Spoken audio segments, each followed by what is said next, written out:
ஓம் ஏகதந்தாய தத்புருஷாய வித்மகே வக்ரதுண்டாய தீமகி தன்னோ தந்தி பரசோதயா. நெக்ஸ்ட் ஜென் நேர்கள் அனைவருக்குமே கோடான கோடி நமஸ்காரங்களை தெரிவித்துக் கொள்கிறேன். இது ஆவணி மாத பலன்கள். ஆவணி அதிரடி ஆட்டம் ஆரம்பம். என்னங்க சொல்றீங்க? உண்மையை சொல்றேன். அதற்கு காரணம் உண்டு. ஏன்னா காலபுருஷ தத்துவத்திற்கு 5ஆம் இடம் என்பது சிம்மம். இந்த சிம்ம ராசியில் மிகப்பெரிய ஒரு யோகம் ஏற்பட போகின்றது. மிகப்பெரிய பணம், பதவி, புகழ் அனைத்தும் உங்கள் அனைவருக்குமே கிடைக்கக்கூடிய ஒரு சிறந்த ஆவணி மாதம். இந்த ஆவணி மாதத்துக்குரிய நாயகன், சிம்மத்தின் நாயகன் சூரியன் ஆவணி முழுவதும் ஆட்சி பெறுகின்ற ஒரு சிறந்த மாதம். அதாவது சூரியன் ஒரு கஷ்டத்திலிருந்து ஒரு மனிதனை பிரகாசமான வாழ்க்கைக்கு கொண்டு வருகின்ற ஒரு சிறந்த கிரகம், ஒளிமயமான கிரகம். உங்கள் வாழ்க்கையில் ஒளிமயமான வாழ்க்கையை உருவாக்கக்கூடிய சூரியன். அப்படிப்பட்ட சூரியன் ஆட்சி வருகின்ற ஒரு சிறந்த மாதம். மேலும் இந்த ஆவணியில் சிம்மத்தில் சூரியன் இருக்கும் பொழுது சிம்மத்திற்கு முன்னும் பின்னும் கிரகங்கள், சுப கிரகங்கள் இருப்பது மிகப்பெரிய பேர் அதிர்ஷ்டத்தை, பெரும் யோகத்தை, மிகப்பெரிய அதிர்ஷ்டத்தை ஏற்படுத்தக்கூடிய சிறந்த யோகமான கிரக அமைப்புகள் இந்த ஆவணி மாதம் ஏற்படுகின்றது. ஆக இப்படிப்பட்ட ஒரு சிறந்த யோகங்கள், அதே நேரம் இப்படிப்பட்ட கிரக அமைப்புகள், இந்த யோகங்களை நீங்கள் பெறுவதற்கு இப்படிப்பட்ட கிரக அமைப்பு உங்கள் ஜாதகத்திலும் இருந்துவிட்டால் நீங்கள் ஒரு லட்சாதிபதி, ஒரு கோடீஸ்வரர், அதே மிகப்பெரிய பதவி, மிகப்பெரிய தொழில் அதிபர் ஆகக்கூடிய ஒரு சிறந்த யோகத்தை, பணம், புகழ், அந்தஸ்து, கௌரவம் அனைத்தும் தருகின்ற ஒரு சிறந்த ஆவணி மாதமாக உறுதியாக அமைந்துவிடும். அதற்கு உங்கள் தலையெழுத்து பிரம்மன் அப்படிப்பட்ட ஒரு தலையெழுத்தை இந்த ஆவணி மாதம் பெறுவதற்காக தலையெழுத்தாக எழுதியிருக்க வேண்டும் உங்கள் ஜாதகத்தில். ஆக பிரம்மனால் எழுதப்பட்ட தலையெழுத்து என்பது ஒருபோதும் தப்புவதில்லை. பிரம்மனால் இப்படிப்பட்ட ஒரு தலையெழுத்து உங்களுக்கு எழுதியிருந்தால் அது ஒருபோதும் தப்புவதில்லை, தவறுவதில்லை. அப்படிப்பட்ட ஒரு ஆவணி மாதம் மிகப்பெரிய அதிர்ஷ்டத்தை ஏற்படுத்துகின்ற ஒரு ஆவணி மாதம். புரிஞ்சுட்டீங்களா? ஆக இந்த பிரம்மன் உங்கள் ஒவ்வொருவருக்கும் உங்கள் ஜாதக கட்டத்தை படைத்தவர், உங்கள் தலையெழுத்தை கட்டங்களில் எழுதியவர் பிரம்மன். அதை நாங்க ஒரு ஜெராக்ஸா தான் உங்களுக்கு அனுப்புறோம். ஜெராக்ஸ் அவர் இறைவன் படைத்தது, நாங்க எடுத்து எழுதுறது ஒரு ஜெராக்ஸா.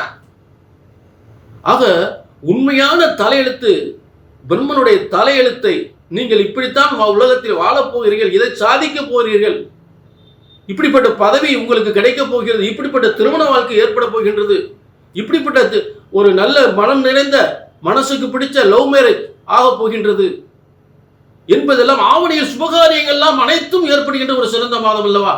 ஆவணியில் பத்திரங்கள், பதவிகள் அதிகமாக ஏற்படுகின்ற மாதம் அல்லவா? அனைத்து சுபகாரியங்கள், வீடு கட்டுறது, பால் காய்ச்சறது, மிகப்பெரிய யோகத்தை ஏற்படுத்துகின்ற, மிகப்பெரிய ஒரு அரசாங்க பதவிகளை ஏற்படுத்துகின்ற, அரசியல், அரசாங்க கௌரவம், பட்டம், பதவி, புகழ், அந்தஸ்து அனைத்தும் ஏற்படுகின்ற ஒரு சிறந்த ஆவணி மாதமாக ஏற்படுகின்ற. இதற்கு பிரம்மன் உங்கள் தலையெழுத்து எழுதியிருக்க வேண்டும். பிரம்மனால் எழுதப்பட்ட தலையெழுத்து, பிரம்மனால் எழுதப்பட்ட ஜோதிட சாஸ்திரம் ஒருபோதும் தப்புவதில்லை, தவறுவதில்லை. ஆக உங்கள் பிரம்மன் எழுதிய உங்கள் தலையெழுத்தை ஜோதிடராகிய நாங்கள் சரியாக கணித்தால் சரியாக நடக்கும். இதுல மாற்று கருத்தே இல்லை. ஏனென்றால் ஜோதிடம் ஒருபோதும் தப்புவதில்லை, தவறுவதில்லை. புரிஞ்சுட்டீங்களா? எங்க தப்பு நடக்குது? ஒண்ணு உங்க ஜாதகத்தை எழுதுனது தப்பா இருக்கணும், இல்லாட்டி ஜோசியர், நான் சொல்லக்கூடிய ஜோசியர் தப்பா இருக்கணும். இதுதான் உண்மை. இதை நல்லா புரிஞ்சுக்கங்க. புரிஞ்சுட்டீங்களா? ஆக இந்த யோகங்கள்லாம் உங்கள் சுய ஜாதகத்தில் இருக்குதா என்பதை தெரிந்து கொள்ள கீழே நம்பரை நோட் பண்ணிக்க, ஒரு அப்பாயின்மெண்ட் வாங்கிக்க. இந்த ஆவணி அதிரடி ஆட்டம் உங்களுக்கு எப்படிப்பட்ட ஒரு அதிர்ஷ்ட ஆட்டமாக மாறப்போகின்றது என்பதை தெளிவாக தெரிந்து கொள்ளலாம். கீழே நம்பருக்கு நோட் பண்ணிட்டு ஒரு அப்பாயின்மெண்ட் வாங்கிக்க. இப்ப எல்லாருக்குமே ஆவணி அதிரடி ஆட்டத்தினுடைய பலன்களை பார்ப்போம். ஆவணியின் ஆட்டம் அதிரடி ஆட்டமாக ஆரம்பமாக போகுது கும்பராசிக்கு. கும்பராசிக்கு ஆவணியின் அதிரடி ஆட்ட பலன்கள். ஆக இந்த ஆவணி மாதம் என்பது கும்பத்திற்கு 7ஆம் இடம், சப்தமஸ்தானம். சிம்மராசி சப்தமஸ்தானம், அங்கதான் ஆவணியின் ஆட்டம் ஆரம்பமாகுது. சிம்மராசியில் தான் சூரியன் அந்த மாதம் முழுவதும் அவருடைய ஆட்சி வருகின்ற ஒரு சிறந்த காலம் இது. கும்பராசிக்கு 7ஆம் இடம். ஒரு மனிதனுடைய வாழ்க்கையில் இந்த 7ஆம் இடம் என்பது மிக மிக மிக முக்கியமான ஒரு ஸ்தானம். 7ஆம் இடம் வலிமை அடைந்தால் நல்ல தாய் தந்தை பெற்றெடுத்த பிள்ளை. 7ஆம் இடம் வலிமை அடைந்தால் நல்ல மனைவியை பெற்ற ஜாதகர். 7ஆம் இடம் வலிமை அடைந்தால் ஊர் உலகங்கள் அவரை நாடி வரக்கூடியது. உலகமே அவரை நாடி வரக்கூடிய அமைப்பு. ஏனென்றால் சிம்மத்தை எடுத்துக்கொள்ளுங்கள், சிம்மத்திற்கு நேராக எடுக்கக்கூடிய ஒரு இடம் தான் கும்பம். 2 ராசிக்காரங்க பாருங்க, 2 ராசிக்காரங்க உலகம் போல கையெடுத்து கும்பிடுவாங்க. உலகம் போல கையெடுத்து கும்பிடுவாங்க. புரிஞ்சுட்டீங்களா? எப்படிப்பட்ட அமைப்பு பாருங்க.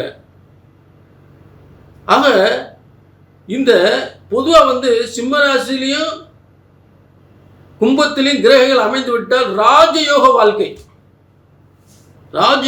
அதில் மாற்று கருத்தே கிடையாது.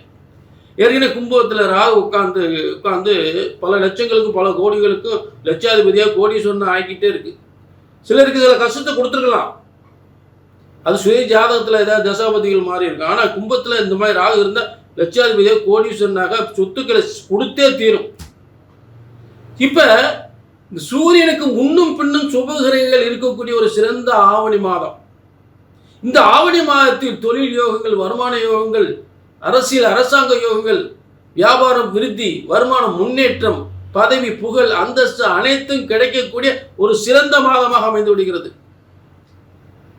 நேற்று வரைக்கும் ஒருத்தர் இடைஞ்சல் பண்ணிட்டே இருந்தான், இன்னைக்கு அவனே ஏதோ தெரியாமல் பண்ணிட்டேன், இந்த வேலையை நானே முடிச்சு கொடுக்குறேன்.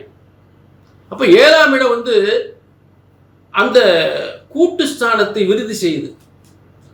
யாரெல்லாம் இடைஞ்சல் பண்ணாங்களோ அவெல்லாம் ஏதோ தெரியாமல் பண்ணிட்டேன் அப்படின்னு சொல்லக்கூடிய அளவுக்கு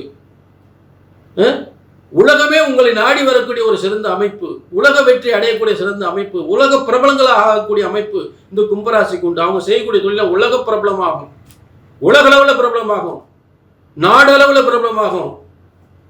அதே நேரத்தில் ஒரு தலைமை பொறுப்பு, தலைமை தான் ஆகும் தகுதி, நிர்வாக பொறுப்பு, இப்படி எல்லாம் கும்பராசிக்கு பேர் புகழ் அந்தஸ்து கௌரவம் அனைத்தும் கிடைக்கக்கூடிய ஒரு சிறந்த யோகமான ஆவணியின் ஆட்டம், ஆவணியின் அதிரடி ஆட்டம் கும்பராசிக்கு ஆரம்பம். புரிஞ்சுட்டீங்களா? ஆக இந்த மற்ற ஆவணி போல் இல்லாமல் இந்த ஆவணியில என்ன ஒரு சிறப்புனா சூரியனுக்கு முன்னும் பின்னும் சுப கிரகங்கள் இருப்பது. இப்ப சூரியனுக்கு முன்னாடி சுக்கிரன் இருக்கார், சூரியனுக்கு பின்னாடி குரு இருக்கார். சூரியனுக்கு சிம்மத்துக்கு பின்னாடி கடகம், அங்க குரு உச்சம் பெற்று இருக்கிறார். சூரியனுக்கு முன்னாடி கண்ணில சுக்கிரன் கண்ணில உட்கார்ந்து இருக்கிறார். அப்ப இந்த 2 கிரகங்கள் சுப கிரகங்கள் சூரியனுக்கு முன்னும் பின்னும் சுப கிரகங்கள் என்பது ஒரு மிகப்பெரிய யோகத்தை ஏற்படுத்தும், மிகப்பெரிய யோகத்தை ஏற்படுத்தும். தொழில், வியாபாரம், வருமானம், முன்னேற்றங்கள், நல்ல பதவி, பேர், புகழ், அந்தஸ்து அனைத்தும் கிடைக்கக்கூடிய மற்ற ஆவணி போல் இல்லாமல் இந்த ஆவணி மாதம் அதிரடி அதிர்ஷ்ட ஆட்டம் என்பது உறுதியாக ஏற்படும். இதில் மாற்று கருத்தே கிடையாது. மேலும் இந்த ஆவணி 15ஆம் தேதி சுக்கிரன் கும்பத்துக்கு பாக்கியஸ்தானத்தில் போய் உட்கார்றார். இந்த ஆவணி 15ல் பாக்கியஸ்தானத்தில் போய் சுக்கிரன் உட்கார்றார். சுக்கிரன் கும்பத்துக்கு 5ஆம் அதிபதியாகி போய் 9ல் போய் உட்கார்றார், திரிகோணத்தில் உட்கார்றார். அதாவது நல்ல ஒரு தெய்வத்தினுடைய அனுகிரகத்தோடு உயர்ந்த பதவி, உயர்ந்த செல்வம், உயர்ந்த வாகனங்கள், சுபகோக வாகனங்கள், நல்ல திருமண வாழ்க்கை, நீண்ட தூர பயணங்கள், ஆலயங்கள், ஆலய பயணங்கள் என்று சொல்லக்கூடிய அனைத்தும். ஒரு கோயில் கட்டக்கூடியவங்களை கோயில் கட்டுவாங்க, சில பேர் ஒரு அம்பாள் கோயில் கட்டிக்கிட்டு இருப்பாங்க, அதெல்லாம் அருமையாக முடிக்கும். கோயில் திருப்பணிகள் செய்யக்கூடிய அற்புதமான ஒரு காலத்தை ஏற்படுத்தக்கூடியவர்கள். அந்த அளவுக்கு வருமானம் வரும், பேரு புகழ் இந்த இந்த வ- இந்த மா இந்த அளவுக்கு வருமானம் வந்துட்டா இந்த கோயிலை கட்டி தர்றேன் அப்படின்னு நான் உத்தரவு கொடுத்துருக்கேன், அதை செஞ்சு முடிச்சிருவேன். இப்படிலாம் ஒரு யோகத்தை தெய்வ பக்தியோடு தெய்வத்தின் அருள் கடாட்சத்தோடு நடக்கக்கூடிய அற்புதமான யோகங்கள் நிச்சயமாக ஏற்படும். ஆக கும்பராசியினுடைய அதிரடி ஆட்டம் என்பது நிச்சயமாக உண்டு. அதே நேரம் இந்த பொது பலன் நேர்களே, உங்க தனிப்பட்ட ஜாதகத்தில் இப்படிப்பட்ட யோகம் இருக்கா அப்படின்றத உங்க சுய ஜாதகத்தை பார்த்துக்கிறணும். புரிஞ்சுட்டீங்களா? என்ன பொறுத்தல என்ன, ஜோதிடம் என்பது ஒருபோதும் தப்புவதில்லை, தவறுவதில்லை. சரியா நடக்கலை எங்க பார்த்தோம், அதுக்கு என்ன காரணம்? ஒண்ணுக்கு ஜாதகம் தப்பா இருக்கணும், எழுதுன ஜாதகம் தப்பா இருக்கணும், இல்லாட்டி ஜோசியர் நான் சொல்லக்கூடிய ஜோசியர் தப்பா இருக்கணும். புரிஞ்சுட்டீங்களா? இந்த ரெண்டு காரணம் தான். ஆனா பிரம்மனால் உங்க தலையெழுத்து எழுதப்பட்டிருக்கு, அது ஒருபோதும் தப்புவதில்லை, தவறுவதில்லை. அதை சரியாக கணித்தால் சரியாக நடக்கும். இதுல நம்பர் இருக்கு, ஒன்னும் கவலைப்படாதீங்க. ஆச்சரியப்படக்கூடிய ஒரு சிறப்பான விளக்கங்கள் நிச்சயமா உண்டு. கீழே நம்பருக்கு நோட் பண்ணிங்க, அப்பாயின்மெண்ட் வாங்கிங்க, தெளிவா தெரிஞ்சுக்கலாம், துணிவோட செயல்படலாம். தெளிவா தெரிஞ்சு துணிவோட செயல்படலாம், வெற்றி நிச்சயம்.